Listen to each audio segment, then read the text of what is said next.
Hello guys, രാവിലത്തെ ബ്രേക്ക്ഫാസ്റ്റൊക്കെ കഴിഞ്ഞപ്പോഴത്തേനും കുറച്ച് മീൻ കിട്ടി കേട്ടോ. അപ്പോൾ പിന്നെ മീൻ കറി വയ്ക്കാമെന്ന് കരുതി അങ്ങനെ മീനെല്ലാം കണ്ടിച്ച് വൃത്തിയാക്കി വെച്ചു.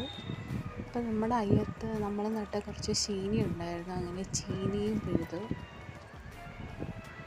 അങ്ങനെ കുറച്ച് ചീനി കിട്ടി, അത് പിഴുതെടുത്ത് വേവിക്കാമെന്ന് കരുതി. അപ്പം ഞാൻ വീട്ടിൽ ഓണത്തിന് പോയപ്പോൾ എനിക്ക് അമ്മ കുറച്ച് മഞ്ഞൾപ്പൊടി തന്നു, വീട്ടിൽ തന്നെ ഉണക്കി പൊടിപ്പിച്ചതാണ് കേട്ടോ. അപ്പോൾ അതൊക്കെ ഇട്ട് അങ്ങനെ മീൻ കറി വെച്ചു. അങ്ങനെ മീനൊക്കെ തിളക്കുകയാണ്. പിന്നെ അത് കഴിഞ്ഞപ്പോൾ ചീനിയെല്ലാം അരിഞ്ഞ് വേവിക്കാൻ വെച്ചു. അങ്ങനെ ചീനി വേവിച്ചു, മീൻ കറി. ഇതായിരുന്നു ഇന്നത്തെ ഉച്ചയൂണ്. അപ്പോൾ ഇത്രയേ ഉള്ളൂ. Tata, bye bye.